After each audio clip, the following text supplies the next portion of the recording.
Yeah, so that's pretty much conclusive, really. You see a big dome across the street from Tower 1, and it's not clobbered, it's not dinged up, it's not dented, it didn't have anything landing on it. It's just the bottom part of the building that, came apart, and that, that's about the amount of material you have there. Can I just interject something, Matthew? Sure. Anytime you want. Earlier on. What I'll do is I'll put a link in the chat window in a minute, because it refers to William Rodriguez and some statements he made when he was on Simon Mayo's Radio 5 Live program. Just to sort of put a tiny bit of context before you can carry on with Dr. Wood. As you know, Dr. Wood started a court case, which I don't know whether you'll talk about that, but we did mention that briefly last week. And also, Dr. Morgan Reynolds at the same time also filed a court case with a sort of on a similar basis, basically. One, Dr. Wood's was about the buildings, and Dr. Reynolds' case was about the alleged plane crashes. So I'll paste that link in the chat window in a minute, and then people can go and listen to the Rodriguez clip that will be on that link and see what they think of that. Okay, thanks. You see, what I'm hoping to do is I'm hoping to leave my radio weekly show open to Dr. Judy Wood to get as much information. I want to come back next week after, 5 weeks, 10 weeks. I don't care how many weeks until we get every single nuance of 9/11, every stone unturned, every nook and cranny, every detail, until there's no doubt left in people's minds. And then I want to get the cover-up completely exposed, so you know who you're dealing with when these people are talking. And then people who are supporting these people, you've got to wonder whether they're supporting these people because they know the truth and they're covering it up, or they're supporting these people because they've been duped, like I was, like you was, like everybody who's listening to this who thinks nukes were involved, bombs were involved, thermite were involved. There's too much evidence. Those are assumptions. That's what, yeah. Yes, they are. But look at what's there. It takes a lot of discipline to after do talking that. But to Dr. Judy Wood for a long time, you get your knuckles hit with a ruler. It's quite clear that there's too much evidence. We don't need to look at any other event. You don't need to make assumptions. You don't need theories or assumptions. Like 9/11 has got it all. And it's even got a remedy. It's even got remedy if we can get to the remedy. We've got a remedy. This link that I just put in the Skype window that ends with 304 at the end. Check out that image. That's the remains of Building 7. When people say it was a irregular controlled demolition, explain how the building turned to mud. It's a big mud pie. Yeah, how does a building turn to mud? I'm doing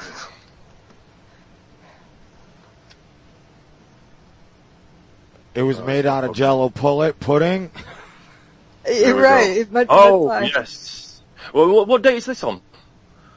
Let's see. Do I have the date of it in there? I don't know if I have the date of this in there. But I have it in my book.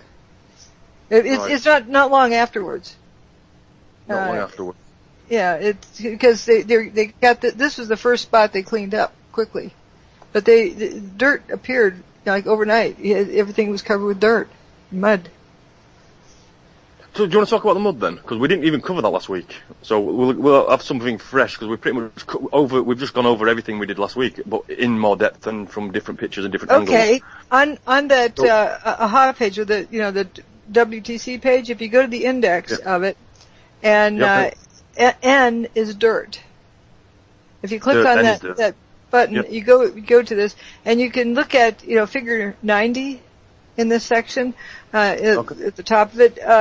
If you look closely, do a blow up of that, you see it looks like fresh potting soil that just arrived. That picture was uploaded on the FEMA site on the 16th. So it was taken before that day, and here's bunch of fresh potting soil with crisp boundaries to it, like it was just brought in with a wheelbarrow and plop, dumped there, or a backhoe or something. Same with figure 91. So that's within 5 days, and there's no footprints in that soil. Figure 91 was uploaded in the system on the 13th of September 2001. It could have been taken on that day or the day after, but not no later than the 13th. Now, if you do a blow up of that picture, That's figure 91. Yeah. That's the 3885 JPEG. I'll give you that link here. It's already in chat window. It's already there. I've done it. Okay, good. You notice that this, you get a fresh look at the clumps of dirt around there. It's not sprinkled evenly over the ground. It's in clumps. Like on the left-hand side, kind of near in the foreground, you have a piece of aluminum cladding. You have bare parts and then clumps of dirt, like it was dumped with a wheelbarrow or something. I'm not saying how it got like that, but it's not sprinkled from uniform sprinkling all around. And this is like immediately after the event. But one thing that's even more important, people are saying, hot steel-toed boots melting and rivers of molten, whatever the images of heat. Now we're going to go through some deprogramming here. Look at the guy on the right, kind of in the foreground. See at the kind of the base of his feet, there's a bunch of hoses. They're oxy-fuel hoses. And they run along the ground. You see a guy off in the distance on near the left side of the page, left of center. Yeah. He's got a torch in his hand, a cutting torch. And so you have these oxy-fuel hoses all over the pile, or debris field. We should train ourselves to call it debris field. And this is one of the things that Jesse Ventura was telling Alex Jones. Is Alex, you got oxygen hose all over the ground there.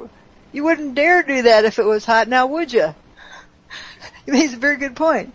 Are you going to drag oxy-fuel hoses over the ground that's 2,000 degrees or over your grill? Giuliano named it 2,000 degrees. Right. Yeah, so this is the area that's meant to be 2,000 degrees and they've got oxygen hoses over it. Yeah. And this is right, like the next day or so. They upload the picture. Alex might. That's true. Never know what that crazy person will do. But you see these fumes. Okay, it should look like it's hot, but or steam. It reminds you of steam, but don't call it steam. That's why I call it fumes, because that keeps you from making the assumption that the cause is heat. And as it turns out that if they wet it down or on rainy days, you don't get the fumes coming out. It quiets it. If it was hot steam, from doing steam, you would get more of it on a wet day. Okay, let's look at some more soil pictures. Okay, the next picture's down, figure 93. The dirt goes in, the dirt goes out. Right, so this is an interesting point, because this isn't just, how long have they been doing this? Oh, this is, I think this one's dated the 27th of September. 27th September. You see those 4 trucks as the yellow front end, figure 94 is a blow up of that. You see those trucks? Yeah. Right, if you click on 93, you get a close up of that image, and you can see they got stuff in those trucks. Oh, they're going to do road paving today, or is that a black tarp over dirt that they have in there? And this is 1 block north of the World Trade Center. They're heading south towards the World Trade Center. Right. So how do you explain why they just decided to drive down that street, on that day with, some kind of material in their truck? No, I mean, what I'm getting is, when you arrived, you've been to the site with Andrew Johnson a good few years later. We'll get to that. We're talking about this just a few days after 9/11. Few days after 9/11. These trucks with a yellow cab on them that have something in them. It looks like they have a tarp over them, and they're driving into Ground Zero. Now, figure 95. Click on that one. Okay. Here they are driving out. This is Liberty Street, and you see the 10 and 10 firehouse there. If we could turn around and look 180 degrees behind us, that is where Building 4 used to stand. So this is this Bankers Trust on the right, and they're going through this kind of a check station where they have that gizmo that pulls the tarp over the truck. And look at the white truck there. It looks like loaves of bread rising. It's smooth. Now the green truck has, junk in it, but the white one, it looks smooth, like smooth dirt. Same with the one in front of it, the one in front of that. And they're, hosing them down and covering them with the tarp. And when I was there in the fall of 2007 with Russ Gerst and Morgan Reynolds, but I think he'd already left, but Russ Gerst and I were walking around, and I think it was Russ who said, "Oh, look, he's opening up the gate, So get your camera ready." And it was actually this very intersection. And here they were hosing down the truck, coming out, and the cover didn't quite come over the tarp, but the guy pulled up a few, like half a block up, stopped, got out, and somebody else hopped in, he got in the driver's seat and drove off. So the guy who drove the truck out from inside, behind the gate with the hidden, fence.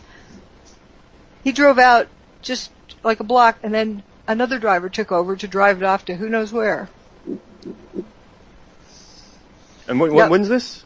When's this image? Fall of 2000. This image we're looking at is right after 9/11, but the one that I'm talking about, and I have pictures of that on my website too, in the dirt series. But that was that was in the fall of 2007. They were still trucking dirt in and out. The dirt comes in. 2007. So 6 years later, they're still putting dirt in and out. Yeah, this particular picture here is from right after 9/11, and that's Bankers Trust on your right, and you see the red traffic light.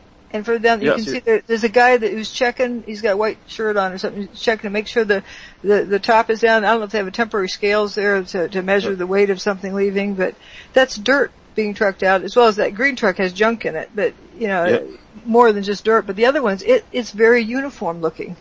Like when was the latest time you were there to see this? Well, I was there with Andrew in January 2008. And there's fumes coming out of the ground, dirt coming in, dirt going out.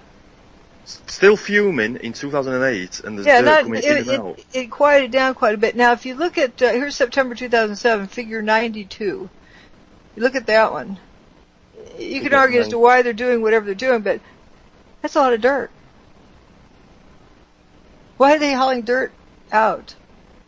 They bring dirt in, you stir it around, take it back out. Maybe they're using it to stabilize something. They were, making a deeper bathtub wall, but they're trucking dirt in and out.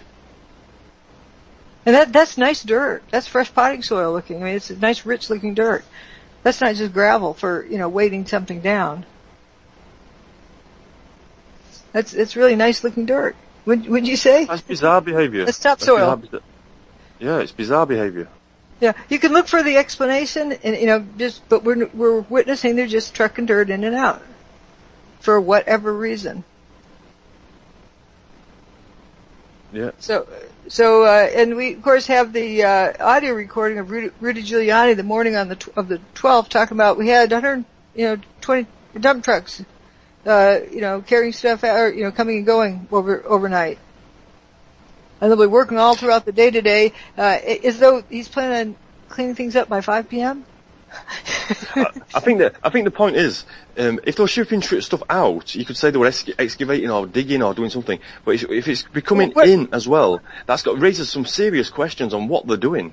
Right. Also, that white truck we saw going out looks like bread loaves in there. I mean, it's nice, smooth, round top. It's very uniform looking. What are you doing hauling that out instead of looking for people to save? If you're dislodging, you ever play the game Pick Up Sticks?